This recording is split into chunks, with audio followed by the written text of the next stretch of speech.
Hello everyone, welcome to all of you. हम पिछले lecture में एपी हम देख रहे थे, है ना।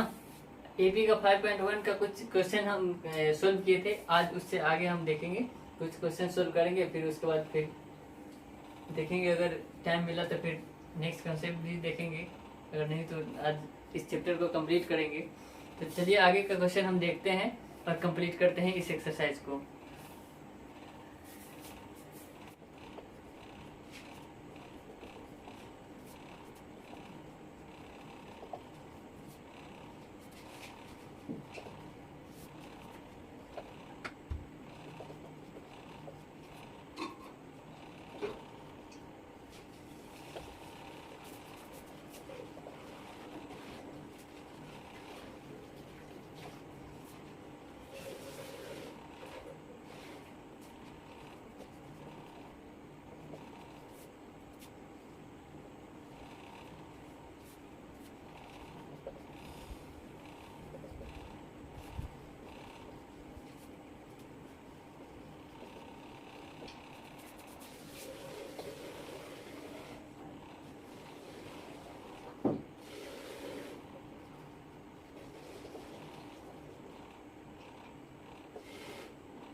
देखो बच्चों, क्वेश्चन नंबर 4 जो हमारा एक्सरसाइज है 5.1, उसमें क्वेश्चन नंबर जो 4 है उसमें क्या कह रहा है। क्वेश्चन नंबर 4 में, वैसे क्वेश्चन नंबर 4 में बहुत सारा क्वेश्चन है ना, 15 क्वेश्चन है। तो हम ऐसे 4 क्वेश्चन दिए हैं, बाकी 4 क्वेश्चन पे हम पूरा कंसेप्ट क्लियर कर लेंगे और आगे का क्वेश्चन आप खुद सोल्व करेंगे, है ना।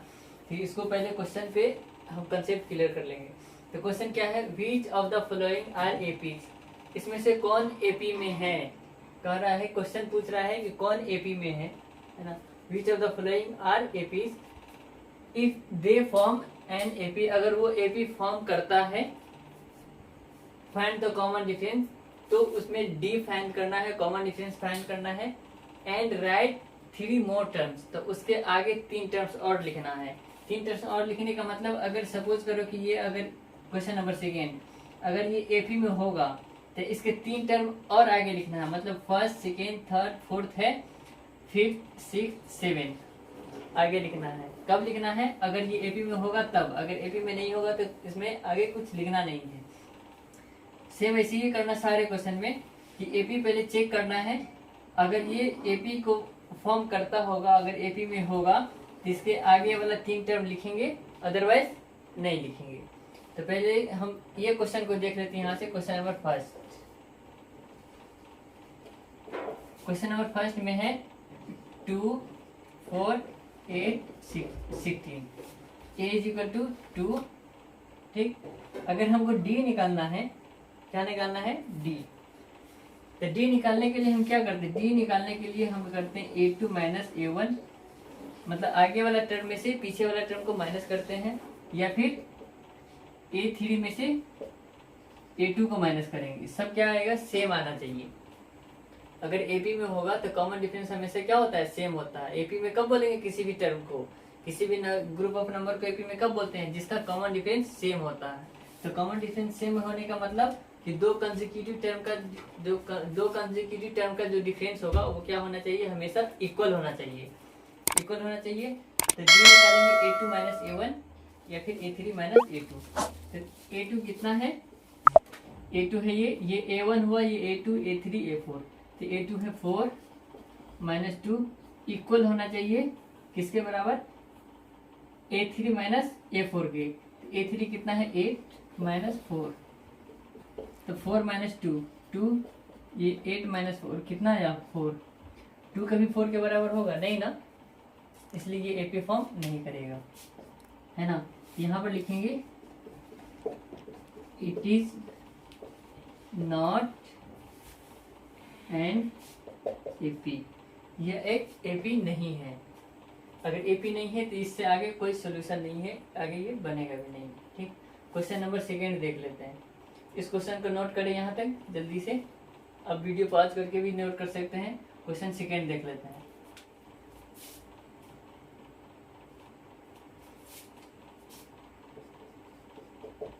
क्वेश्चन सेकेंड है 2/2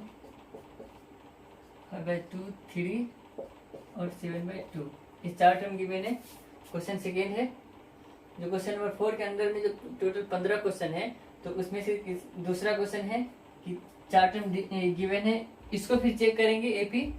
क्वेश्चन में कह रहा था कि which of the following are AP, इसमें से कौन एपी में है ना। एपी हमको चेक करना है, तो एपी चेक करने के लिए पहले तो first term a is equal to कितना हो जाएगा 2, d is equal to A2 minus A1 is equal to A3 minus A2। D कभी भी चेक करना है तो हमेशा 2 to डी चेक करेंगे, मतलब A2 minus A1 is equal to A3 minus A2। अगर एक चेक करेंगे तो एक से हमको पता नहीं चलेगा कि एपी है या नहीं, हमको कम से कम 2 चेक करके हमको पता चलता है कि ये एपी में है या नहीं। 2 चेक करने से हमको डी का वैल्यू अगर सेम आ गया तो हम समझेंगे कि ये एपी में है। तो A2 का वैल्यू कितना है, A2 का वैल्यू है 5/2 माइनस A1 का वैल्यू है 2, इस साइड कितना है A3 है 3 माइनस 5/2। एलसीएम लेंगे कितना आ जाएगा 2, ये 5 माइनस 2 to the 4, इस साइड कितना है एलसीएम लेंगे तो हो जाएगा 6 माइनस 5/2। इधर आया 5 में से 4 सब्ट्रैक्ट करेंगे आएगा 1/2, इधर 6 में से 5 सब्ट्रैक्ट करेंगे तो 1/2। डी आया है ना, क्या है डी इक्वल है 1/2। इसका मतलब आगे भी चेक करेंगे, इसमें से भी इसको माइनस करके चेक करेंगे तो भी आएगा डी 1/2। इसका मतलब ये एपी में है ना। ये यहाँ से हमको पता चला कि ये क्या है, ये क्वेश्चन नंबर सेकेंड एपी में है। अगर क्वेश्चन ये कह रहा था कि अगर एपी में होगा जिसके आगे 3 टर्म और लिखना है, तो 4 टर्म ऑलरेडी गिवन है A1 A2 A3 A4, 5वां निकालना है A5 A6 A7। जितना ध्यान रखना है डी कितना निकल के आया 1/2। अब इसका अगला टर्म हम निकालते हैं। अब A5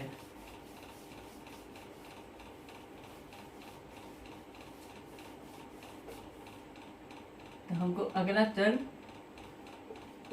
नेक्स्ट 3 टर्म निकालना है, तो क्या करेंगे A5 is equal to A plus 4D।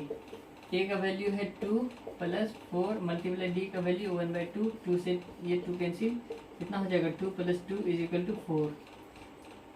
A5 इतना निकल के आया। फिर A6 निकालेंगे, A6 is equal to A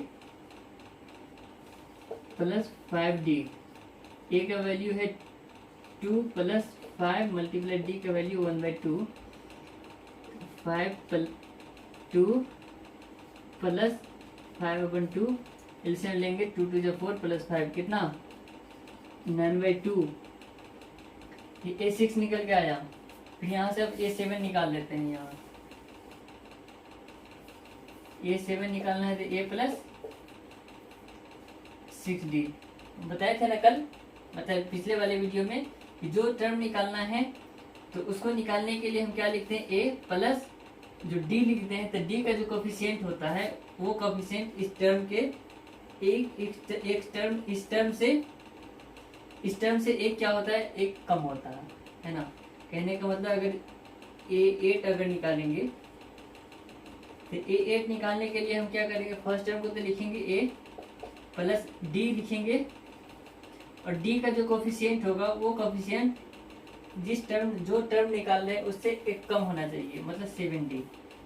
अगर हमको 50 टर्म निकालना है A50, क्या लिखेंगे A ऑलरेडी लिखेंगे प्लस इससे एक कम 49 और साथ में D लगा देंगे तो 50 टर्म हो जाएगा। तो वही 6 टर्म अगर 7 टर्म निकालना है तो A प्लस 6D, तो A कितना है 2 प्लस 6 मल्टीप्लाई D का वैल्यू 1/2। 2 से इसको कैंसिल आउट करेंगे 3 टाइम्स 2 प्लस 3 5, ये आ गया कितना 5। तो यही हो गया हमारा 6 ये नेक्स्ट थ्री टर्म कौन कौन आया, एक था 4, दूसरा था 9/2 और तीसरा था 5, है ना। नेक्स्ट थ्री टर्म सारा क्वेश्चन यही करना है, पहले एपी चेक करना है, अगर एपी में होगा तो उसका नेक्स्ट थ्री टर्म निकालना है, अगर एपी में नहीं होगा तो वहीं से खत्म हो जाएगा क्वेश्चन। ठीक, तो ये हमारा क्वेश्चन नंबर 4 कंप्लीट हो गया। अब ये क्वेश्चन नंबर फर्स्ट बचा हुआ था जिसमें वर्ड प्रॉब्लम है, तब वर्ड प्रॉब्लम देख लेते हैं। वर्ड प्रॉब्लम में 2-3 क्वेश्चन है।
देखो ये क्वेश्चन नंबर फर्स्ट का, उसमें जो फर्स्ट है क्वेश्चन, उसमें गिवन है, मतलब क्वेश्चन नंबर फर्स्ट में क्या कह रहा है, आप बुक सामने रखेंगे आपको पता चल जाएगा। क्वेश्चन नंबर फर्स्ट में ये कह रहा है कि जो नीचे जो क्वेश्चन दिया हुआ है 1 2 3, उसको चेक करने के लिए कि वो एपी में है या नहीं है, अगर है तो ठीक है, अगर नहीं है तो क्यों नहीं है, उसको हमको बताना है। तो क्वेश्चन नंबर फर्स्ट में क्या कह रहा है, the taxi fare after each kilometre when the fair is Rs 50 for the first kilometre and Rs 8 for each additional kilometre. Fair का मतलब क्या होता है, फेयर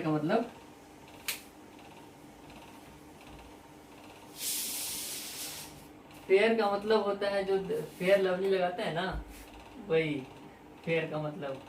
अरे फेयर का मतलब होता है किराया, है ना। जैसे गाड़ी का या फिर ट्रेन का या फिर किसी भी चीज़ जिससे हम यात्रा करते हैं, ट्रेवल करते हैं, तो उसका जो किराया होता है उसको फेयर बोला जाता है इंग्लिश में, है ना। हर चीज़ का अलग अलग चीज़ है। जैसे रूम का रेंट बोलते हैं, है ना, रूम का रेंट। तो रूम जिसको हम किराया पर लेते हैं रूम, तो उसको क्या बोला जाता है, रेंट। इसी तरीके से जो गाड़ी का जो भाड़ा होता है उसको रेंट नहीं, उसको क्या बोलते हैं, फेयर, है ना। तो इसका मीनिंग यही है, इंग्लिश में फेयर बोला जाता है। तो कह रहा है कि the taxi fare after each kilometre when the fair is Rs 15 for first kilometre, मतलब किसी टैक्सी का जो पहले स्टार्टिंग का जो ये है उसका फेयर, मतलब बड़े शहर में क्या होता है कि स्टार्टिंग का 1 किलोमीटर का उसका फेयर जो है फिक्स किया जाता है कि 1 किलोमीटर जाना है तो हम इतना फिक्स लेंगे, उसके बाद उससे एडिशनल जितना किलोमीटर जाएंगे किलोमीटर के अकॉर्डिंग उसका फेयर रहता है, किराया रहता है।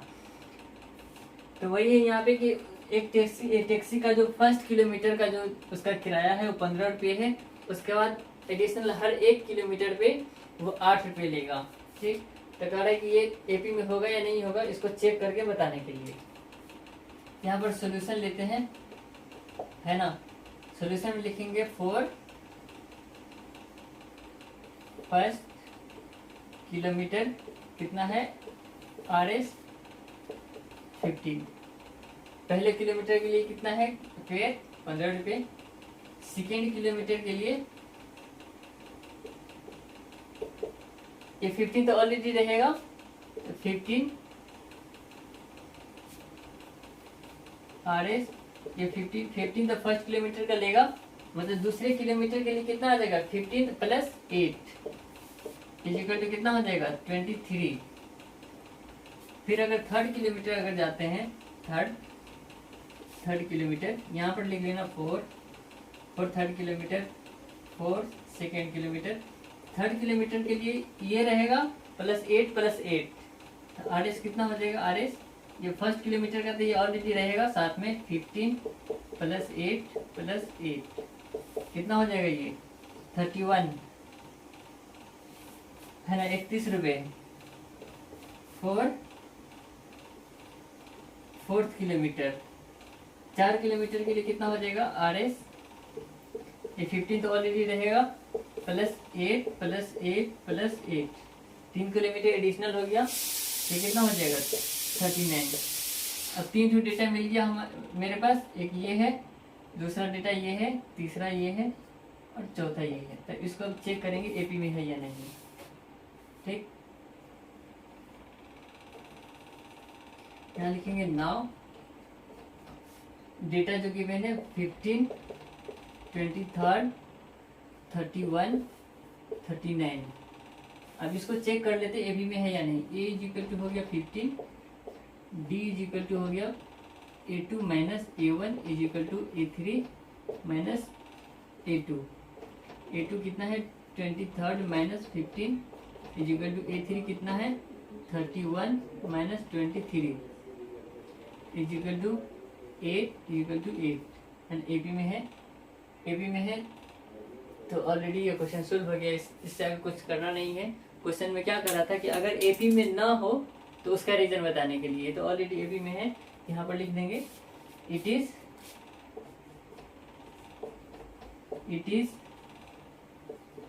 इन एपी, है ना, ये एपी के अंदर है। ठीक, चलिए यहाँ तक नोट करो, फिर इसका नेक्स्ट क्वेश्चन देख लेते हैं।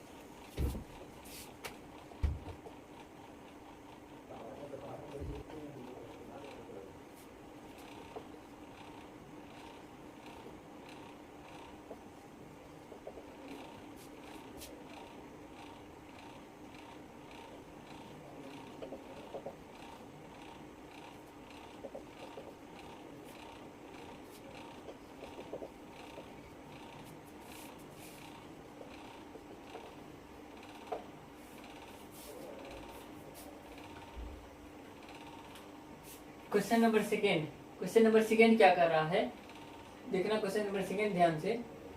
क्वेश्चन नंबर सेकेंड ये कह रहा है कि the amount of air present in a cylinder, the amount of air present in a cylinder when a vacuum pump remove 1/4 of air remaining in the cylinder eight A time.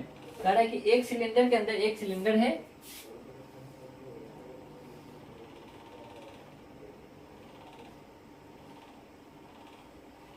एक cylinder है और cylinder के अंदर में क्या भरा पड़ा है, एयर भरा पड़ा है। ये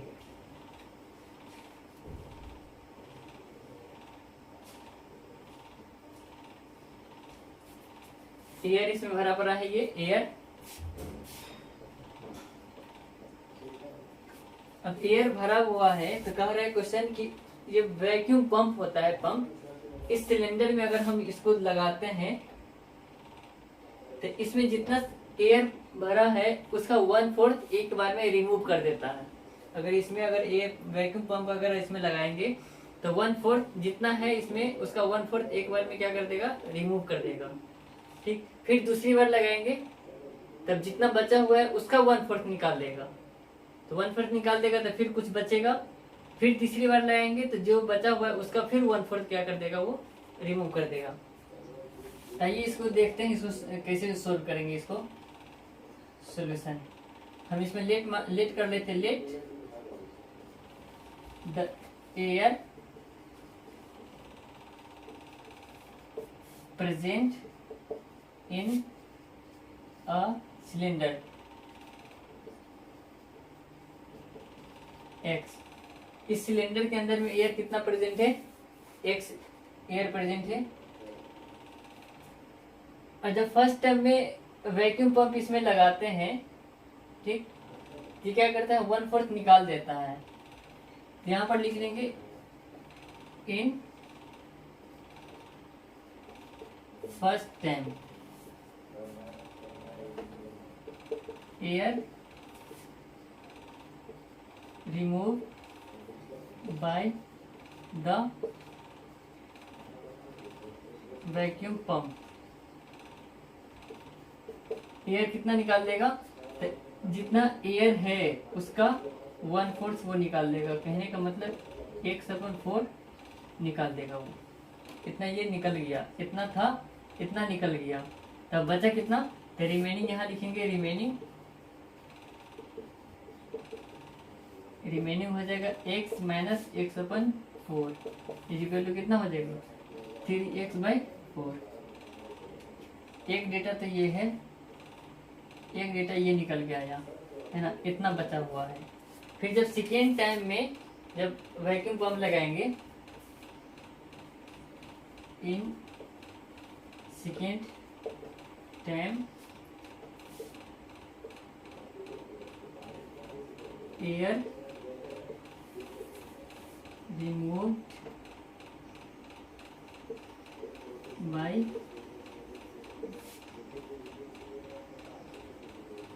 वैक्यूम पंप।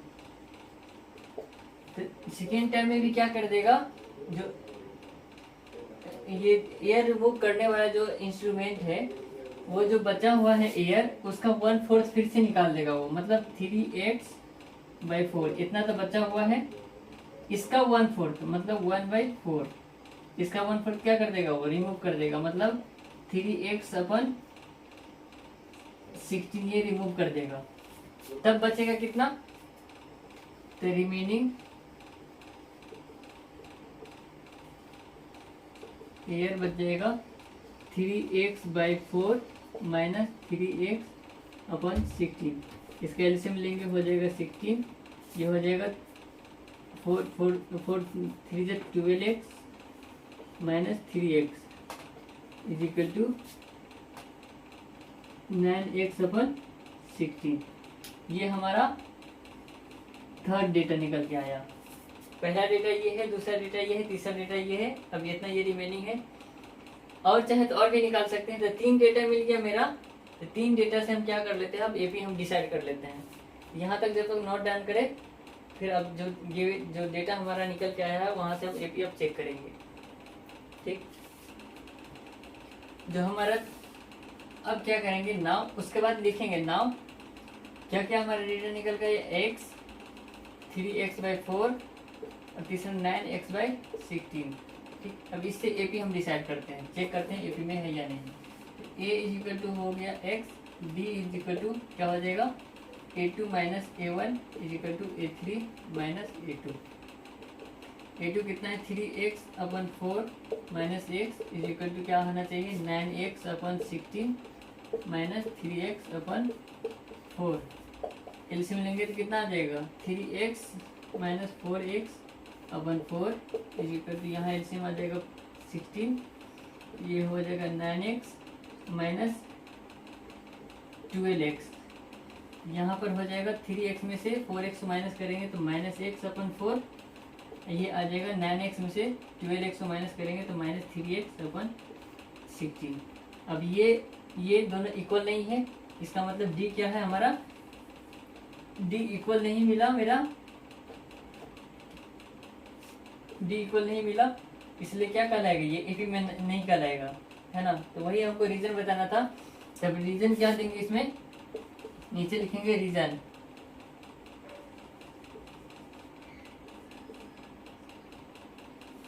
रीजन में लिखेंगे बिकॉज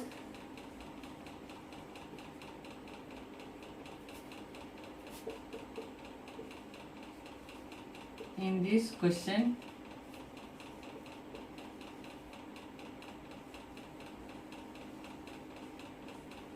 common difference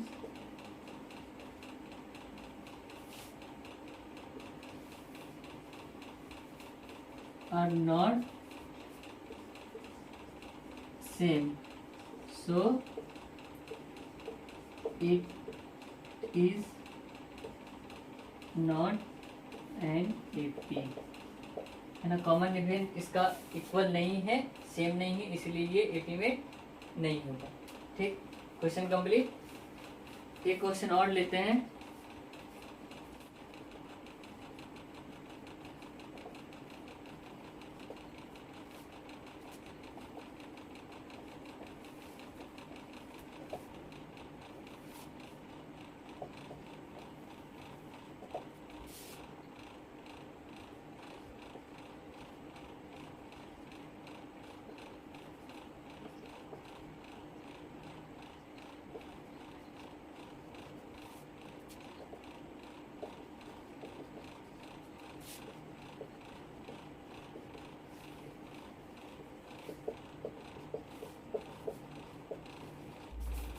देखो क्वेश्चन नंबर 3 में है ना। क्वेश्चन हम नहीं लिखे इसमें क्योंकि क्वेश्चन लिखने में टाइम लग जाता है। अब बुक सामने रखें, बुक सामने रखेंगे तो आप क्वेश्चन देख सकते हैं। और क्वेश्चन में ये कह रहा था कि कोई वेल है, कुआं है, उसको खोदना है और खोदने का जो कॉस्ट लेता है ना, जो लेबर होता है वो हर मतलब पहले किलोमीटर अगर खोद करके देता है, निकाल करके मतलब कुआं बनाता है तो पहले किलोमीटर का कितना लेता है वो 150 रुपये। उसके बाद हर 1 किलोमीटर पे 50 रुपये एक्स्ट्रा लेता है ना। पहले किलोमीटर का वो 150 रुपये लेगा, 150 रुपीज उसका एक कॉस्ट है, चार्जिंग है। उसके बाद हर 1 किलोमीटर अंदर जितना वो अंदर 1 किलोमीटर वो डिगिंग करेगा तो 50 रुपये वो एक्स्ट्रा लेगा। सेकेंड किलोमीटर के लिए कितना लेगा, 150 तो ऑलरेडी लेगा और प्लस 50। फिर थर्ड किलोमीटर अगर खोदवाना है, उसको डिगिंग करना है तो 150 तो ऑलरेडी रहेगा, ये तो इनिशियल है उसका कॉस्ट। उसका 50 प्लस 50 तो इसका वैल्यू कितना आ गया, इसका वैल्यू आ जाएगा 250, इसका वैल्यू आ जाएगा 200, ये तो ऑलरेडी है ना। अब क्या करेंगे, इसको चेक करेंगे। नाउ डेटा कितना है 150, 200 और 250, ठीक। ए इज इक्वल टू हो गया 150, डी इज इक्वल टू हो गया 200 minus 150 is equal to 250 minus 200 कितना आ जाएगा, ये 50 आ जाएगा, ये भी 50 आ जाएगा, मतलब कॉमन डिफरेंस सेम आ गया। इसका मतलब एपी में है। इट इज एंड एपी, ठीक। यहाँ तक हमारा क्वेश्चन कंप्लीट हुआ। एक क्वेश्चन और रह गया है ना, क्वेश्चन नंबर 4, जिसको हम नेक्स्ट वीडियो में नेक्स्ट लेक्चर में कंप्लीट करेंगे। उसके बाद हम 5.2 एक्सरसाइज पे पहुंच जाएंगे, ठीक है दोस्तों। तो फिर अब मिलते हैं अगले लेक्चर में। जो एक क्वेश्चन रह गया है उसको कंप्लीट करेंगे अगले लेक्चर में। उसके बाद हम नेक्स्ट एक्सरसाइज स्टार्ट करेंगे 5.2, उसका फिर कंसेप्ट देखेंगे नया nth टर्म, उस पर फिर बेस्ड क्वेश्चन हम कंप्लीट करेंगे। तो ठीक, आज के लिए इतना ही।